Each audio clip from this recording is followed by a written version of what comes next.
Hi, professionals. Sapir Sarah Joseph here, author of Choreography of Awakening, international speaker, former Olympic figure skating coach, and founder and creator of I Imagined Life, a revolutionary path to mastery of self that leads towards creation of your masterpiece, the life you were born to live according to your life's blueprint.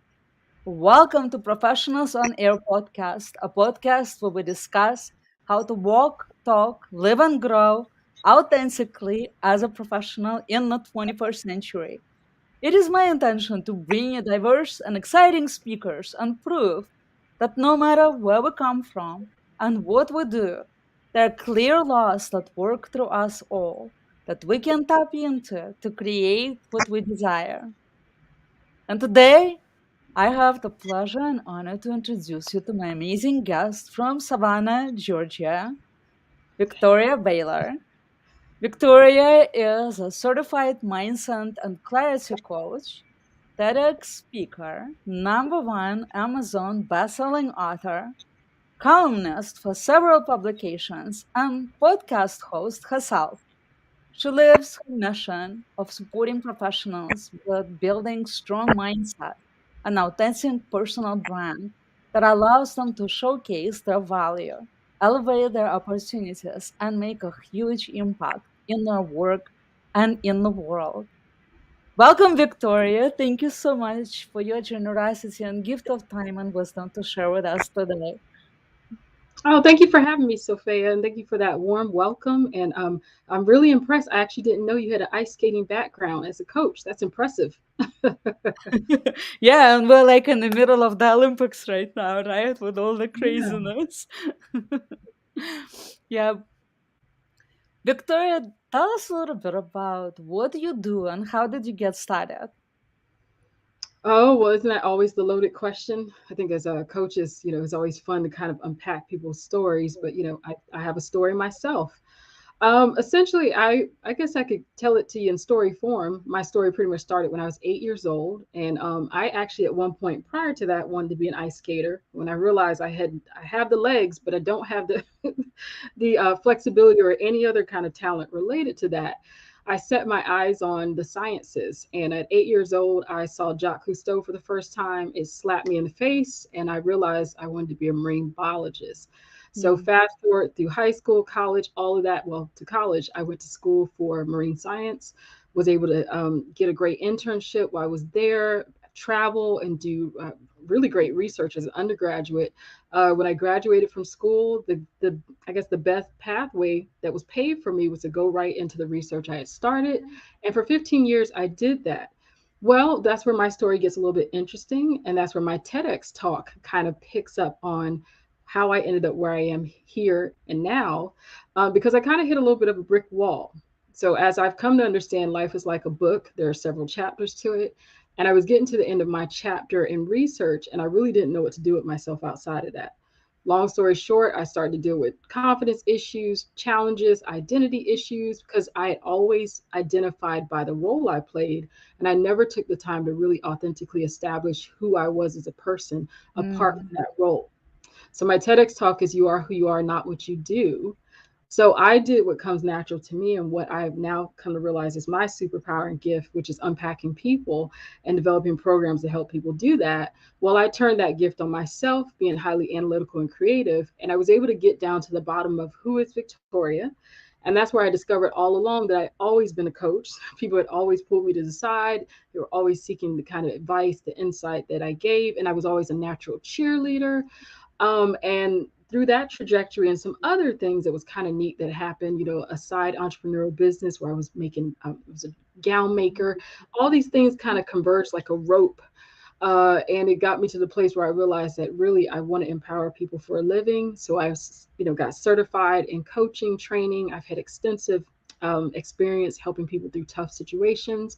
And now I funnel all my time and energy as being a mindset and clarity coach. So I work with professionals and entrepreneurs, really making sure that they are on a pathway to achieve the success they desire, achieve their goals, and working with them to move out any obstructions or obstacles, mindset challenges, and giving them the clarity they need to know the steps they need to take. So I love it. I'm a speaker on the same topics of personal development, personal branding, and mindset.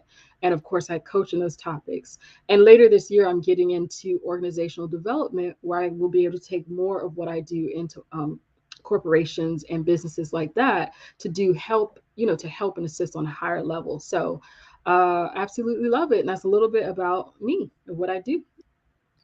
That's such a great story. I love how people like come to that point where all of a sudden they were doing like this one thing and you were thinking this is what I'm here for, and then something like clicks and all of a sudden your path just makes a complete different, a U-turn basically, right? And then Well, if I may, what's very interesting about that, and I tell my clients this, I really do believe that we think we're so different in sometimes the chapters. But what's interesting is I like to think of us all as being like a golden thread that runs through tapestry. So you can have a thread start at the bottom and it just kind of weaves its way throughout your entire life. We oftentimes don't know what that thread is. And essentially that lends itself to the thought of kind of how we're wired, what our inclinations are. I've always been a problem solver. I just didn't know that. And it's funny because I still do the same thing today. What attracted me to the ocean was looking beneath the surface. We go to the beach and we play, but something in my mind wanted to understand what happens underneath. What's crazy is I do the same thing with people. There's a surface to people, but I'm drawn to what happens underneath. So I switched from marine science to behavioral science. And and I think for people, I think it's a relief when they know that I think we tend to put so much onus into the what we're doing. But when you really kind of understand the mechanics of the who you are, you realize that that is a toolkit that you can take to different environments and use it uniquely. That part of you doesn't change. And that is the core essence of what makes you great, not so much the what you're doing. So that was a really strong lesson for me to learn. And that's one I emphasize with my clients, is really understanding themselves on a foundational level. I really, really hear you on that. And it's so true. And I hear how the metaphor of ocean applies so well too, because you can be on the surface or you study that ocean really deep in, right? Going Mm-hmm. all the way to the bottom. I mean, that's what we truly are. And I hear how you're saying that, like, I used to coach figure skating, and so people knew me as ice coach, and now I coach water, and the ice melted. So you could see it as kind of two different things, but it is a continuation because Mm-hmm. our soul evolves from one state into another, and so it is part of the evolution. Victoria, what would you? Yeah, go ahead. Oh, no, please. Okay, what would you say professionalism mean to you? Well, to me, that's a really good question. I think it really is. Wow, that's a really loaded question too. It's the foundation upon which everything is built, and I feel like it is it's the containment and the structure by which you can build yourself out as a person. Obviously, I focus a lot on branding, and professionalism is woven all into that. I think it's a way in which you can communicate. It's almost like a standard across the board that really kind of solidifies that um, who you are and how you're to be taken seriously and how you're to present yourself. And I think it's kind of like a universal language in essence. It might sound a little bit weird, but I see things in pictures. So I can kind of see that as kind of oftentimes that unspoken language, but it's felt so strongly from one person to another. And it really can seal the deal on whether you have credibility, the way people see you.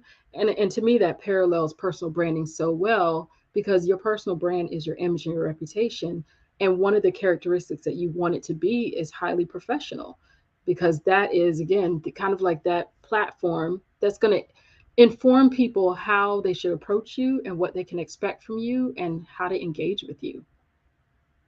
I love that. You know, it's really cool to hear in this, like doing this interview, and we had people from all over the place, from Australia, from, well, here we have across the US, right? And you people from Europe.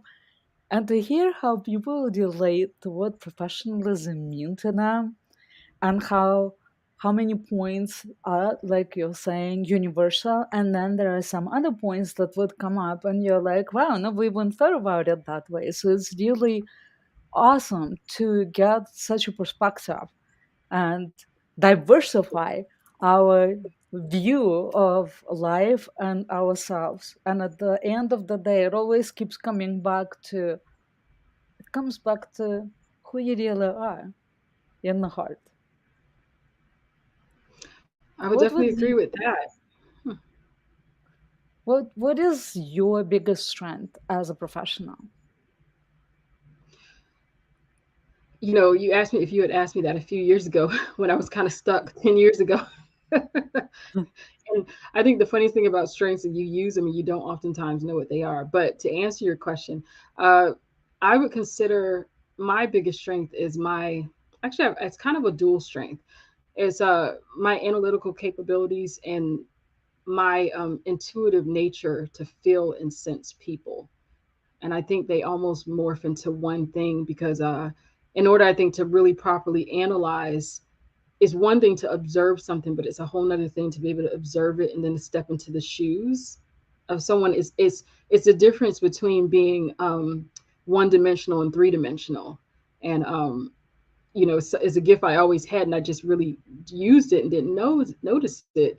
But it's just kind of cool to hone in on it and to actually use it intentionally. So I would definitely say those are my kind of like my superpowers. Hmm. So how do you know when it's intuition versus wishful thinking? That's a very good question. You know, it's funny. I had a mastermind group I was with for about 8 or 9 years. Really great group, great sisters, and I didn't realize then. So intuition is one of the, you know, sometimes people say it's weird, and then sometimes people say that no, it really is a collection. I think when I was doing a little bit of reading in NLP, um, and I have a little bit of background in that myself, that it's kind of a collection of stored memories, insights, thoughts, things like that, that your brain is just really relying on it. And I think for me, I rely heavily on patterns. I don't know, I've always been able to see patterns in behavior, occurrences, and my brain can target those and like quickly collect those together.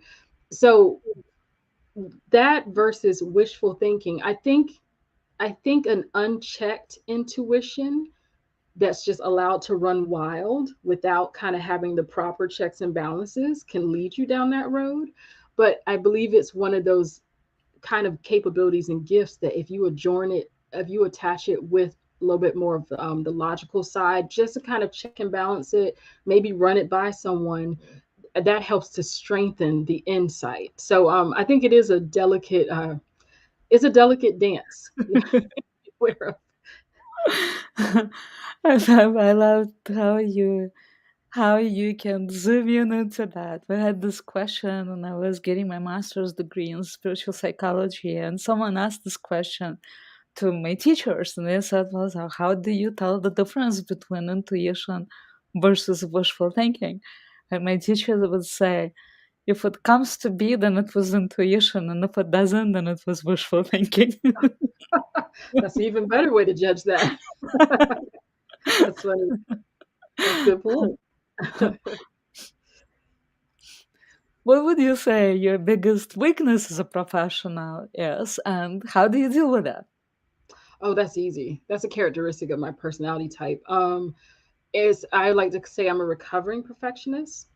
So just kind of part of how I'm wired is I tend to do things at a very high level. I didn't even know what a high achieving person was. That's why I really hone in and work as a coach with high achieving individuals.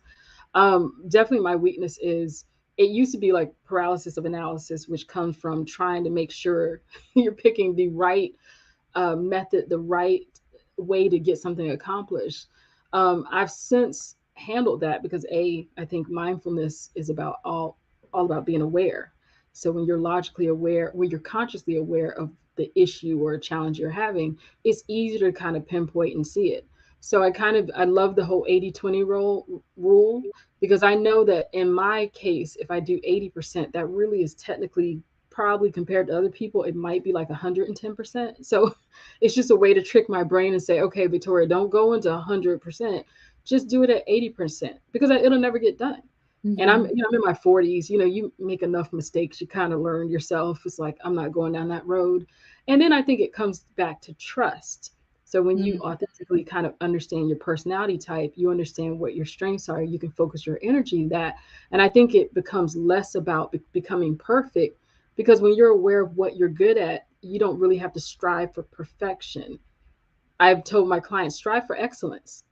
It's a lot easier to achieve and it's not unrealistic. So it's that whole mindset shift, I think, that's kind of kept Mm-hmm. my perfectionism in check these last few years. And I'm happy for it, because it can drive anybody crazy. This is a big one because if you don't keep that in check, that's like a fast road to burnout too. It is, and there's so many, and this is where I love as a coach, because of, and again, just maybe the levels, and I'm sure you can relate, just seeing it on, because there's so many different planes of thought in regards to like perfectionism, and there's so many different ways to put out that fire. I tell my clients all the time, and I love it. I joke with my clients. I said, your scale is broke. And I kind of use the analogy of, if you're at the grocery store and we weigh our veggies and fruits on scales. Imagine taking a jackfruit to a scale, putting it on a scale, and it reads 1 pound. We all know jackfruits aren't 1 pound. They're at least 15, Mm-hmm. 20. They're heavy. I think with a lot of high achieving individuals, their scales are off. And because they can't weigh their own achievements, they can't weigh their own efforts, they tend to underestimate it. So I said the best way to do it is toss your scale out, use someone else's. So I always So encourage how do you calibrate the scale? people. Well, you use someone that you know that has like a really good calibration. So whether it's a mentor, a coach, someone that has a means of understanding where you are, what you're doing. Mentors are obviously really good if they're working in the same arena or environment, and then they can judge or be that sounding board to reflect back how you did. So when I give talks, I've given a TEDx talk, I talk all the time. I don't always think I give the ultimate talk. It's just in my brain, because I can always process my talk. I can see how I did. Oh, I could have did this. I could have did that. I know it's a good talk. But if I really want to get down to the crux of how well I did, it's not really about my opinion anyway. And I think that's where we get stuck, because we get so stuck in our head, and it really is about the people that were the recipient. What was their response? And I think that echo, that feedback, is what allows us to grow. And sometimes when you are in perfectionism, some people can be so insecure, they don't know how to accept or look for that feedback and use it. They tend to self internalize and think, oh, well, because I didn't do it the right way the first time, or because it fell short, I'm doomed. So I don't have to tell you, you understand mindset very well. It's all of that kind of, ball of yarn. You kind of got to move out the way so that people can get what they get and get over their mindset challenges. I think this is something you just said, like not doing it right the first time. And the question for me is coming out, how do you actually know that you didn't do it right the first time? Maybe that was right the way you did it. It was supposed to be exactly that way. That's a very good question. I think it comes down to intention. So if what you intended to happen didn't really happen, like for instance, if I gave a talk and I wanted it to land in a certain way or be perceived, and I talked to a couple people and get feedback, and they said, "Well, I kind of missed what you were trying to say." Then from that standpoint, is I can deduce that, okay, well, maybe I should try another strategy to make sure it gets there. That's less about the self blame, self focus, and it's more about how do I improve? Because I think that's all what life is really. It's about, even if you come at it a high level, there's always great room for improvement. I love to focus on, I don't know if you've ever seen Twitter's first logo. So everybody knows Twitter, you leave your little tweets. If you Google their first logo, it is the most horrendous thing I think I've ever looked at. It's like green jelly, and it's written Twitter, and it has like it looks like slime. Now, we're all used to seeing that cute little bird that represents like the little tweet, but that's a very good question. Did Twitter fail their first iteration? Depends on who you ask. But the important part is they didn't stay where they were at. They either received feedback, they kept molding and shaking and shaping it to get it to a place where whatever their desired result is achieved. And some of that was feedback, their own internal, you get what I'm saying? So it is a delicate dance, but I feel like it's not one that needs to be processed in a vacuum. I think Mm. your feedback, other people's feedback, is what really allows that tug and pull, and it really produces growth. Really, because it happens so often, right? That it is that thing that you failed in is actually the biggest thing that allowed you to grow. So Mhm. if you got it right the first time, you would have never achieved the higher level as a result of that failure. Yeah, oh, I'm sorry. I know when I was coaching my skaters long time ago, and my parents, not my parents, my students' parents, they would be like, "How come when your student is standing? Why is it the only time only your students stay on the top of the podium and cry?" Oh, That because I would be like, I would try to find something that was not perfect for so that they don't stay there and celebrate and they don't want to work anymore. So there has to be like that room where you want to step in and grow more rather than just being the winner all the time. And that was you know a good point. Like for me, it was like first place is the worst place to be. Second, third place is the best because you did well, you got your medal, but just not good enough. So there's still that level of hunger to reach more. you know, and I think it comes down to just personal goals because I work with male men and women, but the women that I work with, they have the opposite problem, and it is extreme. They can't celebrate. They won't Mm, celebrate. So they're first all the time, but to them it's never enough. And I think that's why I find I have a very interesting kind of relationship with the word failure. And I know it can mean different things to different people, which is awesome. We're allowed to kind of give it its denotation, or yes, its connotation. Denotation is dictionary meaning, but we're allowed to assign a meaning to it. Um, and I think the hardest thing I have, which was my challenge, which is type of women I work with. I've seen this in some men, but really like in the women, because it's just kind of getting them to have a unique. I don't believe in a balance. Sometimes is a word, but alignment between owning what they've done and then being able to still want to improve without killing the process they've made. Because their problem is because they can't see what they've done, nothing they do is ever good enough. And I think it's so important that in order to give them some kind of way to calibrate their mhm. procedures, and you get what I'm saying, they have to have something. And I was that way, because things came easy. School, it was like, honor graduate through school and college. I didn't see that as a big deal, so I didn't give credibility to it. But when you don't give credibility to it, you actually rob yourself of confidence, because your confidence is gained from your self assuredness of your unique talents, traits, capabilities. It's like putting money in the bank.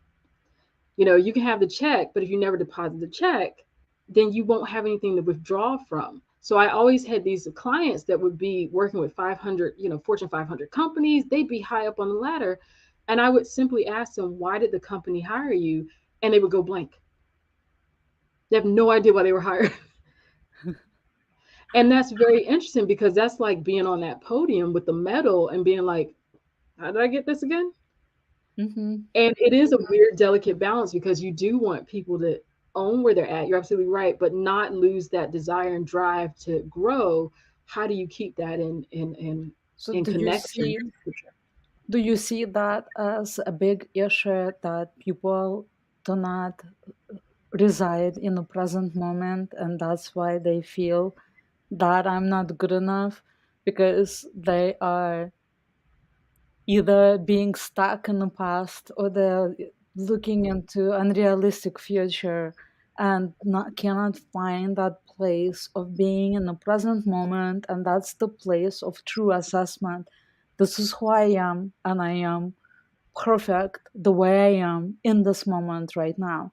It doesn't mean that tomorrow I'm going to be in the same place or should be in the same place. Tomorrow will change. But today, in this moment right now, I am exactly where I'm supposed to be and is exactly perfect. That would be nice. I find that with the people I've worked with, and again, that's why I think I love the high achievers are kind of my thing because I can understand the way they think. I'm a lot similar. I think it's one of their biggest issues is normalizing everything they do. Mm, When you don't think what you do is unique, you think every single person on the planet can do exactly what you do, that takes the fire out of it. That takes the that takes the authenticity for you and who you are out of the equation. That makes you mundane. So it makes sense to me that they would proceed in life with it doesn't matter if I do, I don't, or if I do, everybody else benefits. I'm not getting anything out of this. I think we were made to feel that type of self. What's the word for it? We were made to feel that sense of self satisfaction. I was telling my husband this other day, and I don't know fulfillment. yeah, I don't understand electronics, but I do understand circuits enough to know that it's not about just us giving of ourselves and shooting out that energy. I feel like it's supposed to be a loop. What I give out is supposed to impact people. The feedback of that impact is supposed to come back to me. I'm invigorated by seeing what I did and the difference I make. I give out more of that energy, and then it just kind of loops around. And I find that for a lot of people, it's not a loop, it's just a straight line, and they're Hmm. exhausted. They're constantly giving out. They'll get a thank you, but they don't get that fulfillment back. And Mm, then when you don't really understand who you are, then you have a tendency to overcompensate, to really step outside of who you are and start to be other people and stuff. Just a whole plethora of issues. So the normalization thing is really neat. That's why when I work with clients, the first line of action is to get clear on their identity and to see what sets them apart, and then you can build anything off of that platform once you get them to prescribe to that. mm. Well, you said something earlier. You said something like, I don't believe in balance. Tell me about that. Yeah. Well, because I tried it, and I think I have a very the downfall of my logical mind is when you use a word, I tend to take it very serious. So balance to me means equal parts. And what I had to grow to realize, because I am a wife, I'm a mother, I have a 14-year-old daughter, is a high schooler, freshman. I'm busy and involved in my community. I sit on boards. I have a very busy church life, and I would try to kind of balance it all out. And I would go through cycles of that and fail miserably. And there's only so much that you can do, and you just start to kind of get disheartened and a little bit bitter. And it took me some time. This is years ago before I even started coaching. It just took me some time to realize that it's not really about balance. Because even in a marriage, you don't have balance. There's times that I might have to pull a little bit more than my husband, or vice versa. But what you can have is alignment, and what alignment means is that everything fits together, and the goal is that it's supposed to achieve something. So there are times in my business where it's a little bit more energy going, but that still aligns. It doesn't take away from the love that I have for my family, or it doesn't take away from the other things. They all fit. And there's just it's like the tide, there's just the ebb and flow. And I find that when I'm not trying to force everything to be equal parts, block, square, circle, that is less stress on me. And I think what it does force us to do as anybody is to decide it's not really about balance, it's really about prioritizing. Mm, That's a whole nother, everything can't go down the same tube side by side. What if the tube narrows? What goes first? What goes second? What goes third? And the downside to human nature is sometimes we don't want to do that. We want to be able to do it all. And prioritizing requires you to get clear on your values. It requires you to get clear on realistically about how does your energy work? How do I function as a person? I'm not a mm, night owl. I'm a morning. So it's different mechanics like that. And I think when we aren't brave enough to take on that and realize that we have limitations, which is the biggest thing, and then how strategically get smart on how to deal with those limitations, we rob ourselves of having that alignment and that fulfillment. mm. This is such a great conversation to like keep going further with it. But we could like talk for hours and hours Yeah. about that because it's just diving in more into the alignment, more into the limitations, more into all of these things. And for that night now, I want to ask you, what has you, what is one thing that has you most fired up right now? Oh, that's a good question. I love that's a really good question because I think that's one of those questions when you're trying to figure out what makes you what you're passionate about. I know I've asked questions like that, like what really gets you fired up. I think for me, well, the thing that gets me fired up overall, just two things, is and what makes me do what I do is when people don't see their gifts, they don't see their strengths. Because it's always been weird for me because I can, in having a conversation, I can just pick them up and then I start asking questions, and it's always weird because it's like, wait, you didn't see that? It's like a comment just shot, like you didn't see, but people don't. So that's kind of like my overall thing. That is what gets me up in the, out of the bed every morning. I believe that God's given us all unique gifts, and that's what makes my feet hit the ground. And it's like, I know my purpose and call is to help people realize that.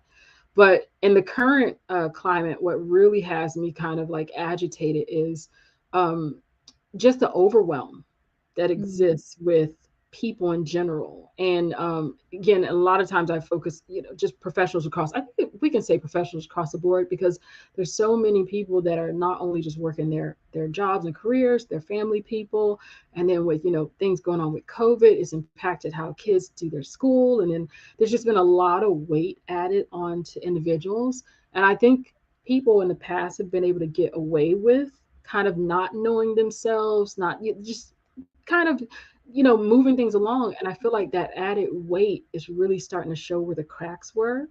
And I can definitely tell from a clientele standpoint, I have a lot of those conversations where people they're just throwing their hands up. They're like, I can't take anymore, because it's becoming very obvious that, look, I don't have the energy to waste.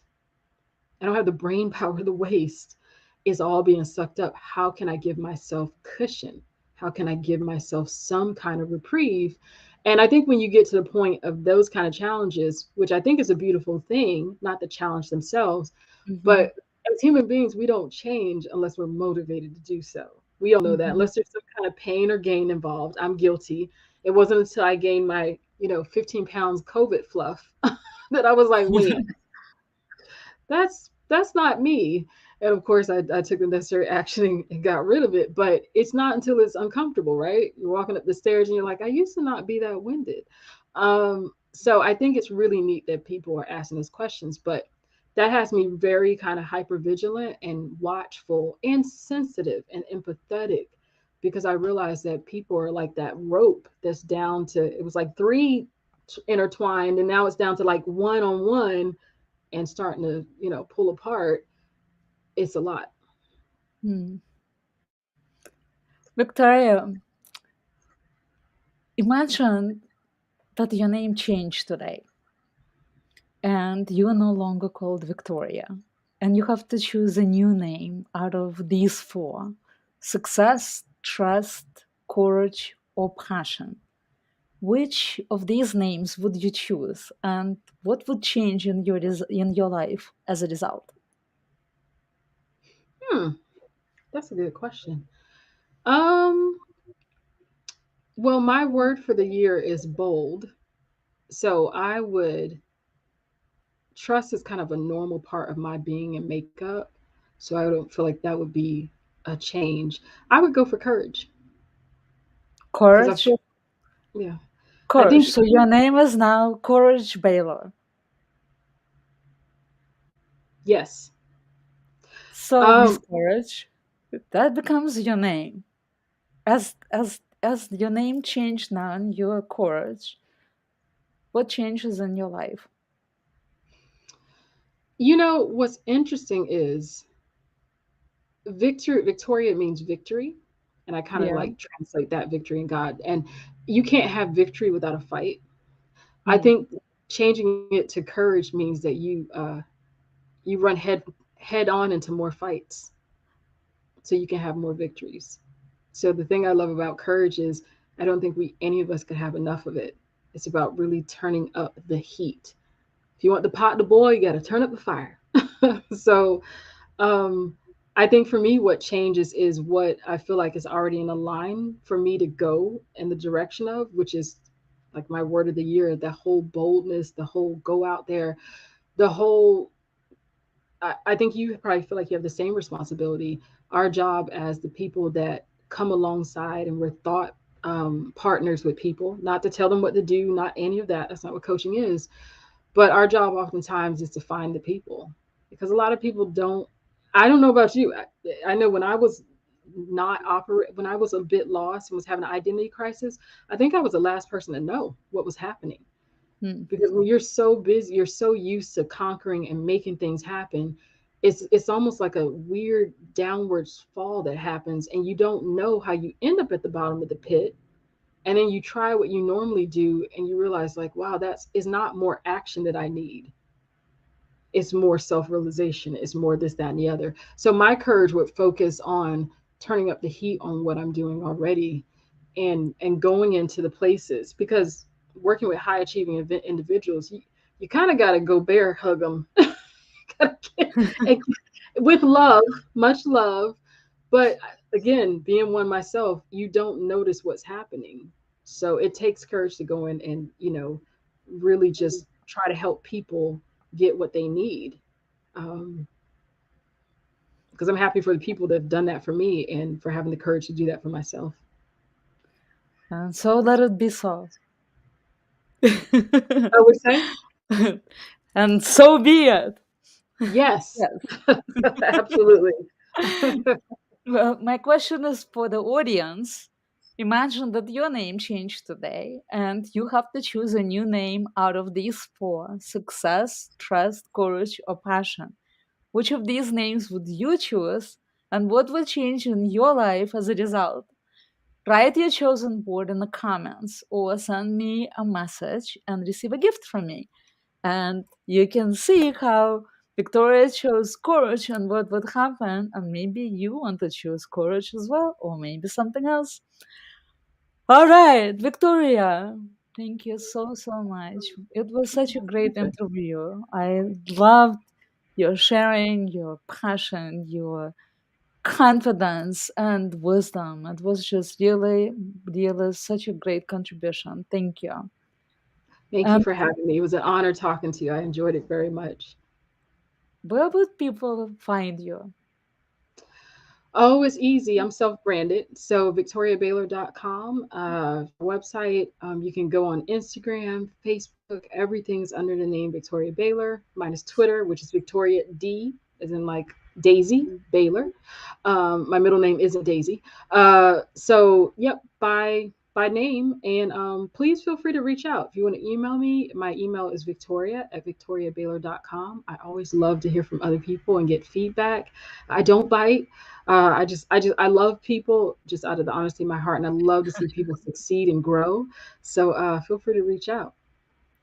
Well, we'll put all of this information in the comments below. Okay, Okay. so people can see it in the comments. Put your website and the email. And I hope you guys reach out to Victoria. She doesn't bite, so So, it'll be helpful for you to connect. And professionals, thank you so much for tuning into our show, the Professionals on Air podcast, a podcast where we discuss how to walk, talk, live, and grow authentically as a professional in the 21st century. To learn about Victoria, visit her website, victoriabaylor.com, right? And it's going to be posted in the comments. Visit so make sure you go there and receive a gift from me. Type in one of the four words: success, trust, passion, or courage in the comments or send me a message. And get ready for surprise next Wednesday. We appreciate your comments and feedback. Thank you so much for being with us. Ciao. bye.